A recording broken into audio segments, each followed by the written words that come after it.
So you decided that mud butlers were a good idea. This is Deval. He's a fan of mud butlers. And with my help, he's going to show you how to install them. Let's open the packaging and lay out all of the parts. For this installation, you'll need a 4mm Allen wrench, a Phillips head screwdriver, two 10mm open or socket wrenches, a cutting tool, and a needle nose pliers. It is best to have the bike in a stand and at about chest height. Let's go ahead and remove the back wheel. If you're unsure of how to remove your wheels, refer to our wheel removal tutorial. Grab the rear fender.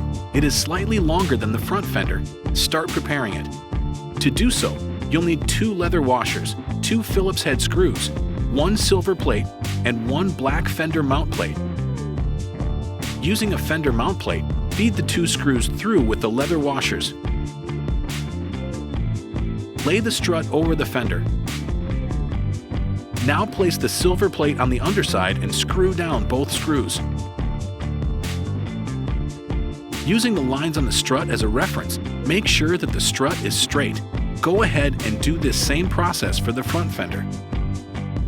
Alright, let's install them.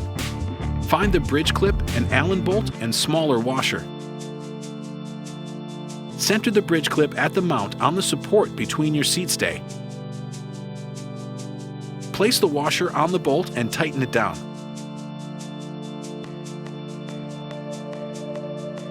Next, using the longer Allen bolt, small washer, and pre-drilled cork, put the washer on the bolt and feed it through the fender from the inside. Place the cork on the end of the bolt and slide the fender through the bridge clip. Using a 4mm Allen wrench, screw it down at the chainstay bridge. Now, pull the fender up into the bridge clip, center it, and fold over the tabs to keep it secured. Using the needle nose pliers, put a final crimp on the bridge clip, making sure that the tabs are snug to the inside of the fender. Reinstall the rear wheel and reconnect the brake.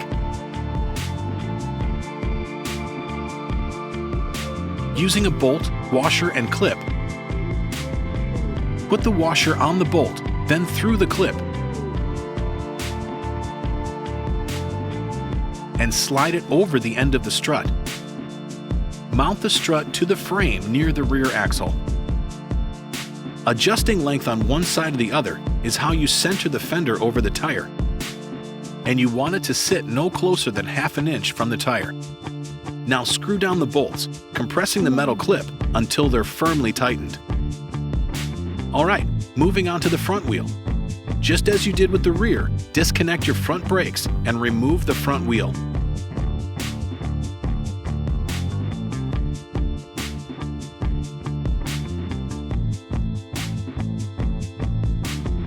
Position the front fender with the pre-installed tab lined up with the fork crown mount hole.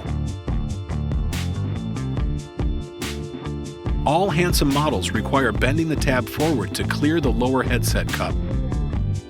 Grab the long 10mm head bolt, the two larger washers, and the nut. Put the washer on the bolt, then slide the bolt through the fender tab and through the fork crown. Put the other washer on, thread the nut, and tighten it down using two 10mm wrenches. To mount the strut to the fork near the axle dropout, each side will be using an Allen bolt, one of the smaller washers, and a strut clip. Put the washer on the bolt, then through the clip, and slide over the end of the strut. Now screw the clip down, holding the strut in place, but don't tighten all the way yet. Repeat this step on the other side. To determine your strut length, let's position your front wheel.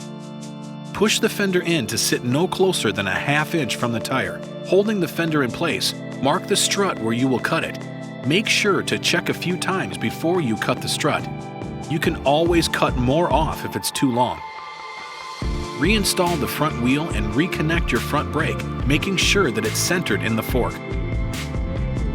Adjusting the length on one side or the other is how you center the fender over the tire. Then position the fender over the tire and screw down the bolts until they are tightened firmly.